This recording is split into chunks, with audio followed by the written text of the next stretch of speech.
Olá, boa tarde, seja muito bem-vindo. Mais uma vez é muito bom estar em sua companhia. Nós estamos ao vivo, agora são 15 horas e 20 minutos pelo horário de Brasília. Eu sou o Kleber Werneck e a partir de agora você confere comigo o que é notícia no Brasil e no mundo nesta edição da tarde do Redação Hit. E eu vou começar com um alerta importante. Olha só, 8 de cada 10 adolescentes brasileiros têm fatores de risco para doenças crônicas. A má alimentação com alto consumo de ultraprocessados é um dos fatores de risco. Acompanhe. A maioria dos adolescentes brasileiros, ou 81,3%, tem 2 ou mais fatores de risco para doenças crônicas não transmissíveis, como problemas cardiovasculares e diabetes. Isso é o que revela um estudo recente da Universidade Federal de Minas Gerais e da Universidade Federal de São Paulo. A pesquisa foi publicada no periódico científico BMC Pediatrics, que avaliou o estilo de vida dos jovens, considerando hábitos alimentares, atividade física, entre outros.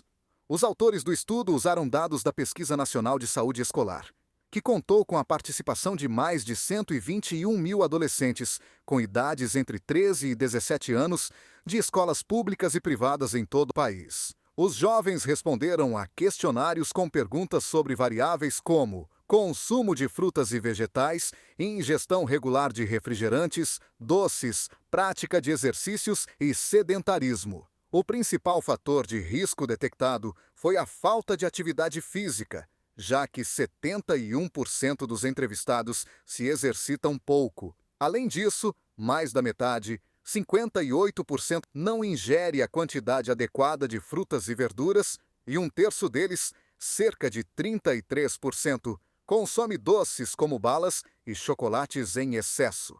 A pesquisa também observou que 17% abusam de refrigerantes e 28% também consomem bebidas alcoólicas e uma minoria de 6% é fumante. Esse estilo de vida pouco saudável aumenta a possibilidade de doenças numa faixa etária mais precoce. Também aumentou o número de crianças com sobrepeso, com hipertensão e colesterol alto. Um adolescente com todos esses fatores de risco leva a um adulto com mais fatores de risco para doenças cardiovasculares, obesidade, síndrome metabólica e até certos tipos de câncer, já que o risco dessas doenças aumenta muito quando todos esses fatores já estão presentes na infância e adolescência. Vamos falar de temperatura agora. Começou hoje a maior e mais poderosa onda de calor do ano. Olha só, ao todo, até 12 de setembro, 9 estados terão temperaturas 5 graus acima da média. Desta semana até a segunda quinzena do mês, o Brasil enfrenta uma nova e poderosa onda de calor. Uma nova massa de ar quente e seco cobre o país. E segundo previsão, meteorologistas, pelo menos 9 estados podem ter alguma área com 5 graus acima da média. Os estados mais afetados devem ser Paraná, São Paulo, Mato Grosso do Sul, Mato Grosso, Amazonas e Rondônia. Já Espírito Santo, Pará e Minas Gerais devem ter poucas cidades afetadas, apenas no litoral do Rio Grande do Sul, no norte de Minas Gerais, no oeste do Amazonas, no norte do Amapá. E em todos os estados do Nordeste, a temperatura não se altera. Nesta época do ano, esses tipos de fenômenos são comuns em grande parte do Brasil, principalmente em áreas do Brasil Central e no Centro-Oeste. Mas, nos últimos anos, essas ondas de calor têm ficado cada vez mais intensas e mais longas.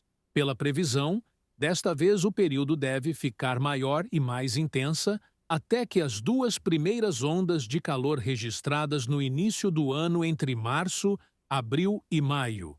A expectativa de chegada de chuva sobre a maioria destas áreas é apenas entre a segunda quinzena de setembro e o início de outubro. E São Paulo é um desses locais que enfrentam essa onda de calor. Então agora nós vamos falar ao vivo com o nosso repórter, o Fernando Jesus, que está lá na Avenida Paulista, na região central da capital paulista. Vamos aparecer ele aqui no telão. Boa tarde, Fernando. Seja muito bem-vindo. A gente está vendo aí um termômetro atrás de você. Como é que está a sensação térmica aí? Muito calor? Boa tarde, Kleber. Boa tarde a você que nos assiste. No mês de agosto tivemos aí recordes de frios e foi marcado pela chamada gangorra do tempo, onde tivemos dias mais frios e dias com as temperaturas mais elevadas. Porém, o mês de setembro já começa mais quente e as temperaturas máximas devem superar os 25 graus. E aqui na Avenida Paulista, na região central de São Paulo, o termômetro marca 25 graus, mas a sensação térmica é de bastante calor e quando chegamos aqui mais cedo, o termômetro chegava na casa dos 28 graus e conforme vai entardecendo, a temperatura vai caindo, já marcou 26 e agora, como podemos ver, marca 25 graus. A previsão também é que durante o início das manhãs no mês de agosto, o dia comece com um tempo mais nublado e com bastante umidade. Porém, com o decorrer do dia, conforme vai chegando aí ao meio-dia, às 3 horas da tarde, as temperaturas vão elevando e o ar vai ficar mais seco. A previsão é que a pressão atmosférica seja com ar mais seco e impedindo as previsões de chuva. O mês de agosto terá quase zero chances de chuva durante o mês de setembro. É com você, Kleber. Muito obrigado aí pelas informações. Daqui a pouco eu te chamo de novo para falar de outro assunto. Isso porque agora a gente vai voltar a falar de saúde. Agora há pouco você viu aí que a gente apresentou um estudo, aliás, um estudo alarmante, que indica que os jovens têm um alto risco de desenvolver doenças crônicas. E para falar mais sobre esse assunto, nós vamos conversar com a responsável por esse estudo, ela que está com a gente hoje, a enfermeira Alana Gomes, que também é pesquisadora da Escola de Enfermagem da Universidade Federal de Minas Gerais. Alana, boa tarde, seja muito bem-vinda ao nosso jornal. Boa tarde, Kleber. Boa tarde a todos os espectadores. Um prazer estar aqui com vocês. E olha, Alana, eu fiquei muito impressionado com esse número, 81% dos jovens com fatores de risco. Você que ficou à frente desse estudo, você também se surpreendeu com o resultado? Sim, Kleber, né? Nós pesquisadores também surpreendemos, né? Uma vez que a gente monitora, né, a saúde, esses hábitos desses adolescentes. Contudo, dessa vez a gente quis verificar, né, quantos fatores de risco cada adolescente tem. E essa que foi a surpresa, porque apenas 3,9% dos adolescentes brasileiros não tem nenhum fator de risco para essas doenças crônicas não transmissíveis. E 81,3% tem 2 ou mais fatores de risco. Então, isso é urgente, porque vai predispor esses adolescentes a desenvolverem doenças crônicas e outras doenças durante, né, a sua vida adulta. E isso se eles já não estiverem doentes, né? Porque teve adolescentes, cerca de 9%, tinham 5 ou 7 fatores de riscos comportamentais para essas doenças. Olha, Alana, muito importante aí o que você acabou de falar, até porque muitos pais nos assistem, então a sua participação pode ser decisiva. E eu lhe pergunto, né, quais as principais causas desses fatores de risco? Elas estariam ligadas ao estilo de vida dos jovens atualmente? Perfeito, é isso mesmo. Então, esses fatores de riscos, eles são comportamentais, ou seja, é o estilo, é o hábito de vida desse jovem, dessa família, desse meio que ele está inserido, que contribui para esse aumento desses fatores de risco. Então, se eles são comportamentais, o lado bom é que eles podem ser modificáveis também, né? Então, a gente tem dentro desses fatores de risco a atividade física de forma insuficiente, o consumo de alimentos ultraprocessados, o sedentarismo que está relacionado ao tempo de tela elevado nesses adolescentes, além do consumo de álcool e de tabaco também. Então, esses são esses múltiplos fatores que estão presentes nesses adolescentes. Olha, e entre tantas causas aí que você citou, realmente hábitos que têm que ser mudados. Tem algum que você cita aí que te chamou mais a atenção, que está mais alarmante, que é por onde as pessoas devem começar, aliás?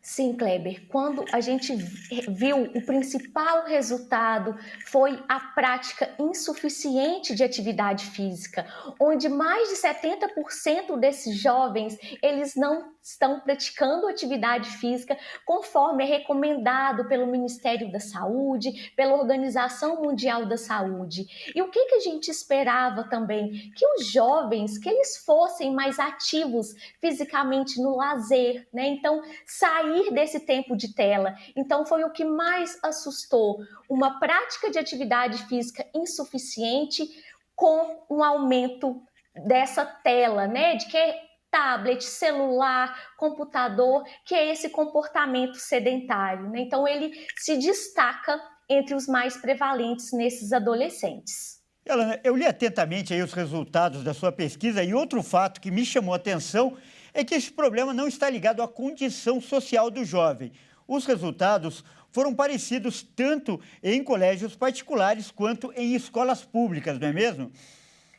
Isso, na verdade, assim, nós verificamos, né, aquelas variáveis que estavam presentes na pesquisa e não houve diferenças em relação à escola pública e privada.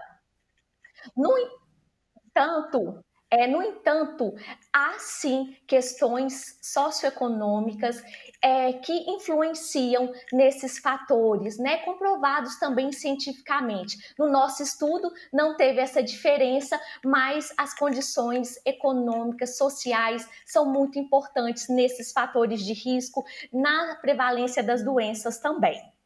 Para finalizar, então, você que está estudando esse problema aí de perto e com afinco, qual é o caminho, na sua opinião, para mudar essa situação? O investimento, ele deve ser em saúde, educação ou outra estratégia? Kleber, é preciso dos dois, né? Então, são medidas intersetoriais que vêm desde as políticas públicas para que a população tenha acesso à promoção da saúde, como alimentação saudável, espaço para a prática de atividade física, maior segurança nesses espaços, no ambiente escolar, né? Motivar a prática de educação física, né? A merenda escolar de forma com qualidade e nutritiva, e dentro de casa também a conscientização dos pais, dos responsáveis quanto a esses problemas e a importância da família, dos responsáveis em mudar esses hábitos. Então, a gente precisa também de múltiplas questões para auxiliar nessa mudança de hábito, mas é possível, né? Então, a gente estuda que é possível, especialmente nessa faixa etária. Então, a mudança dos mais jovens é mais positiva e até mais benéfica também para chegar, né, na vida adulta, na própria adolescência, de forma mais saudável também. Olha, Alana, eu quero terminar, né, encerrar dando os parabéns aí para você por esse trabalho, que não é só importante para o presente, mas principalmente para o futuro do país, para o futuro dessa geração. Nós acabamos de conversar com a enfermeira Alana Gomes, ela que é pesquisadora da Escola de Enfermagem da Universidade Federal de Minas Gerais. Alana, mais uma vez, muito obrigado pela sua participação. Eu que agradeço. Boa tarde. Boa tarde. Olha só, ainda falando de saúde, nós vamos trazer agora um outro alerta. A cidade do Rio de Janeiro, olha só, ela já registrou mais de 3.000 notificações de Mpox. Mas é o repórter Anderson Nascimento, ele vai aparecer aqui na tela, que vai contar melhor para a gente, vai trazer esse alerta também. Boa tarde, Anderson, seja muito bem-vindo. Boa tarde, Kleber, e boa tarde para todos que nos acompanham. O Rio de Janeiro entrou em destaque, né, por conta dessas notificações por conta da Mpox, que é um vírus que tem, infelizmente, se proliferado. Aqui, desde janeiro, né, até o finalzinho de agosto, a gente já teve alguns episódios, mas só no mês de agosto já foram 7 registros da Mpox. A questão é que é um vírus que causa umas erupções na pele, alguns caroços, e isso, além de incômodo, é perigoso, porque é simples contato já pode ser transmitido. Às vezes, por um espirro ou tosse, o vírus fica no ambiente. Olha, de 2022 até o final do mês de agosto, há 3.800 notificações de transmissão da mpox, que é o antigo, chamado de varíola dos macacos. 3.800 foram notificadas, foram registradas na capital fluminense. Desse total, segundo a Secretaria Municipal de Saúde, 1.266 casos estão confirmados. Só no mês de agosto foram 7 novas ocorrências. De acordo com a Secretaria Municipal do Rio, o estado está entre as capitais do país com o maior número de casos de mpox, só perde para São Paulo. A pasta afirma que os locais com maior incidência da doença são Zona Sul, Barra da Tijuca, Jacarepaguá, que ficam na Zona Oeste, e o Centro. Alguns cuidados básicos pedem e são importantes, que os especialistas pedem, para ajudar a conter a contaminação, é que uma pessoa infectada transmite o vírus principalmente pelo contato físico e o tempo prolongado. Na maioria dos casos, a doença passa com o tempo, mas pode evoluir para situações mais graves em pessoas com baixa imunidade. De acordo com o secretário municipal de saúde, Daniel Sorans, a melhor forma de se proteger é se isolar e fazer o acompanhamento médico. Kleber, a situação não está só no Rio. A gente viu aí que na pesquisa o Rio ficou em segundo lugar, só perde para São Paulo. Mas o país inteiro está em alerta, está em atenção. O Ministério da Saúde até disponibilizou as vacinas. A questão é que não existe ainda uma certeza se haverá uma epidemia por conta do início do combate contra a mpox, que foi no ano de 2023, quando começaram as imunizações. A questão, Kleber, e que chama a atenção para a gente agora, é que cerca de 49 mil doses foram distribuídas para o país, mas só 29.913 doses foram aplicadas, cerca de 62% da população que foi vacinada. Os estados que estão na frente dessa imunização é Pará, Pernambuco, Sergipe e Tocantins. Esses usaram 100% das vacinas. Agora, tem uma outra lista aqui que não é nada boa. Piauí, Rio Grande do Sul, Santa Catarina e Maranhão. Olha, esses não aplicaram nem metade dos imunizantes. É importante a gente tomar as precauções, mas aqueles que precisam tomar a vacina devem procurar um posto de saúde e requerer essa vacina para se proteger. Mesmo que o vírus possa passar com o tempo, aqueles que têm uma baixa imunidade correm riscos. Então, é melhor prevenir. É com você, Kleber. Tá certo, Anderson. Mais uma vez, muito obrigado pelas informações, sempre muito preciso. E olha, você viu o Anderson falando, o alerta é para o país todo. Então, em caso de suspeita, primeiro, procure um especialista, um médico. Segundo, até que o resultado seja confirmado ou não, mantenha-se isolado. Bom, a gente muda de assunto agora, porque agora é hora de mostrar o que viralizou na internet. Vamos ver os vídeos que são destaque nas redes sociais nesta segunda-feira.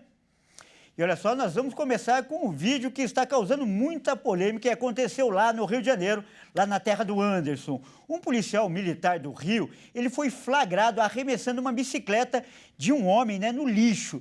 E vejam só, esse homem não se conformou e revidou, empurrando a moto do policial. Vamos ver o fim dessa história. As cenas mostram um momento de abuso de poder no bairro de Lins de Vasconcelos, zona norte do Rio de Janeiro. As imagens filmadas por moradores da região mostram um policial militar erguendo a bicicleta e jogando em uma caçamba de lixo. O dono da bicicleta se revolta com a situação e empurra a moto do oficial no chão. Logo em seguida, ele corre para dentro de uma loja. O policial vai atrás dele com a arma na mão e guarda após os funcionários da loja se colocarem na frente do rapaz. De acordo com testemunhas, a situação ocorreu após uma discussão entre o homem e o policial. A Corregedoria Geral da Corporação está apurando o caso e acrescenta que não compactua com abuso ou desvio de conduta cometido. Olha, com certeza não tinha necessidade do policial fazer aquilo. Fez só para humilhar o rapaz. Agora, não se paga o mal com o mal. O rapaz também perde a razão quando ele vai lá e empurra a moto do policial. Então, que tudo seja apurado e que cada um responda pelo que fez. E olha só quanta imprudência nós vamos mostrar agora. Uma influenciadora digital, quase ela perdeu a vida, né, ao tentar tirar uma foto em um trem. Vamos ver. A influenciadora digital de 19 anos veio da Malásia para a Tailândia a passeio. Ela estava a bordo de um trem. Quando teve a ideia de tirar uma foto mais arriscada, ela se pendurou para fora do trem e faz uma pose, quando de repente bateu a cabeça em um poste. O impacto foi tão forte que a influenciadora quase caiu. Por sorte, ela continuou segurando as barras do trem. Ela passou por atendimento médico e não houve nenhum traumatismo. A companhia ferroviária divulgou o vídeo como forma de alerta para que ninguém repita esse comportamento. Olha, é uma cena muito forte, eu diria até horrorosa. Você viu como ela fica ali, a cabeça dela até entorta. E aí fica a pergunta, um like vale esse perigo? É importante fazer essa análise, né? Com certeza não vale, não há bem mais precioso do que a vida. E olha só esse outro vídeo. Na cidade de Maringá, no norte do Paraná, aconteceu uma tragédia. Uma mulher, ela caiu de um ônibus em movimento e morreu.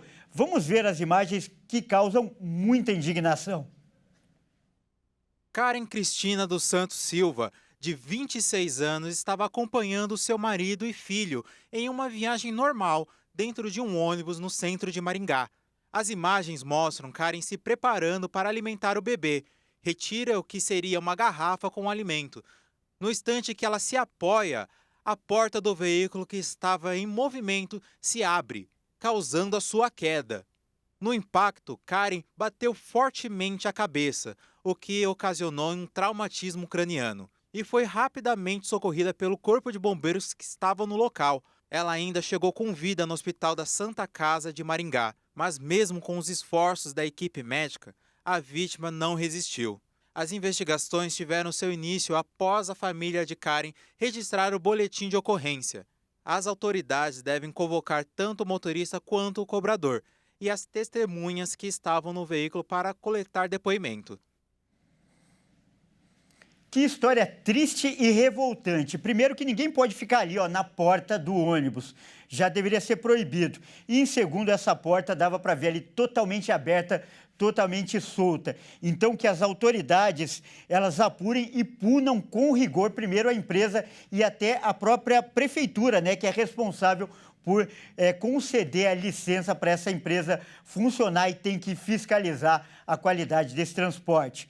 E por falar em ônibus, outra tragédia também foi registrada na Bahia. E nesta manhã, um outro ônibus caiu em um barranco e 4 pessoas morreram. Vamos lá para a Bahia ver essa situação. 4 pessoas morreram e 16 ficaram feridas. O acidente aconteceu na BR-324, em São Sebastião do Passé, região metropolitana de Salvador. O motorista do veículo teria perdido o controle do ônibus que caiu em uma ribanceira. O ônibus transportava pacientes da cidade de Canarana, no norte do estado, que fazem tratamento de saúde na capital baiana. Uma viagem de pelo menos 7 horas. De acordo com o Corpo de Bombeiros, entre os mortos estão 2 homens, um de 57 e outro de 64 anos. Uma mulher de 40 anos é a filha dela, um bebê de 1 ano e 2 meses. O motorista do ônibus precisou ser socorrido ao hospital em estado grave. De acordo com o delegado que atendeu a ocorrência, o motorista teria quebrado as 2 pernas. Os demais acidentados também foram socorridos a hospitais da região. Ao menos 4 passaram por atendimento e já foram liberados. Olha, foram 2 notícias de ônibus aqui nos últimos minutos, né? Ou seja, as autoridades têm que fiscalizar com mais rigor esse tipo de transporte, que é um transporte coletivo. Ele leva vidas, portanto, tem que ser sério. Olha só, mude de assunto agora para falar de uma notícia que tem ganhado hoje todos os sites de notícias. Isso porque, por unanimidade, o Supremo Tribunal Federal decidiu manter o bloqueio do X no Brasil. Foram 5 votos a favor da decisão. Por 5 votos a 0. A primeira turma do Supremo Tribunal Federal decidiu manter a rede social X suspensa. A decisão vale até que a plataforma cumpra decisões da Justiça, pague multas aplicadas por desobedecer ordens judiciais, que somam mais de 18 milhões de reais, e indique um representante legal no país. Os votos dos ministros da primeira turma sobre a decisão do ministro Alexandre de Moraes, que bloqueou o uso da plataforma, foram inseridos no sistema eletrônico. A suspensão foi garantida já pelos votos dos ministros Alexandre de Moraes, Flávio Dino e Cristiano Zanin. A maioria também seguiu o entendimento de Moraes de que deve ser aplicada multa de R$50 mil para pessoas e empresas que usarem pretextos tecnológicos para manter o uso da rede social, como o uso da rede privada virtual. A multa foi questionada pela Ordem dos Advogados do Brasil, mas esse pedido ainda não foi analisado. O ministro Flávio Dino alegou que, ao descumprir a decisão do Poder Judiciário, a empresa parece considerar-se acima do império da lei. Zanin afirmou que descumprimento de decisões pelo juiz é extremamente grave. Para ele, a suspensão teve como objetivo garantir que ordens judiciais fossem cumpridas. Luiz Fux foi o único a fazer uma ressalva em relação à multa de R$50 mil, estabelecida para quem burlar o bloqueio do X. Ele defendeu que seja imposta somente a quem seguir, usando o X, e postar conteúdos ilegais, como expressões reveladoras de racismo, fascismo, nazismo, obstrutoras de investigações criminais ou de incitação aos crimes em geral. Desde abril, o bilionário Elon Musk, dono do X, tem descumprido várias ordens do ministro Alexandre de Moraes de bloquear contas de investigados pelo STF, acusados de afrontar a democracia e a legislação brasileira. Moraes disse que, quando intimada, a plataforma desobedeceu a ordem judicial e resolveu, criminosamente, divulgar mensagem incitando o ódio contra a Suprema Corte. Olha, nós vamos voltar agora a falar com o nosso repórter, o Fernando Jesus, que está lá na Avenida Paulista e vai conversar com as pessoas, né, sobre esse bloqueio do X. O Fernando vai aparecer aqui na tela. Fernando, e parece até uma notícia curiosa que eu li hoje, que o aplicativo ganhou mais seguidores depois do bloqueio, é isso mesmo? Exatamente, Kleber. O número de seguidores aumentou para quase 1 milhão. Porém, em contrapartida, uma outra rede social, com a decisão judicial de suspensão do X, também tem tido aí um constante crescimento. É a rede social Blue Sky, que é do mesmo criador do Twitter, e na época, em 2019, era apenas um projeto interno ali dos criadores da rede social, mas depois se tornou uma rede social independente. E agora essa nova plataforma também está crescendo e já atingiu também a marca de mais de 1 milhão de seguidores. E eu estou aqui com o Anderson e eu vou perguntar para ele se ele utiliza as redes sociais e se ele utiliza o X, ou conhecido por muitos como o antigo Twitter. Boa tarde, Anderson, tudo bem? Você costuma utilizar ou costumava utilizar a rede social X? Não, nunca usei X nem Twitter nas minhas redes sociais, não. E você acha que vai fazer falta para os brasileiros a rede social? Você acha que foi certo a decisão? Falta faz, né? Porque a gente sabe que as redes sociais hoje é uma ferramenta de trabalho. Porém, se não seguir o padrão, não segue o padrão das normas pedidas no país, para mim a decisão foi correta. Por conta eu estava lendo algumas matérias e existem outros dois países, se eu não me engano, não me recordo quais aqui, porém foi barrado justamente por isso, porque não seguia as normas do país. Então, para mim, a decisão está correta. Perfeito, Anderson, muito obrigado. Então, Kleber, não sei para você, mas para muitas pessoas vai fazer falta aí a suspensão da rede social X. É com você. Muito obrigado aí pelas informações, Fernando. E olha só, agora é hora de falar de eleições aqui no Redação Hit.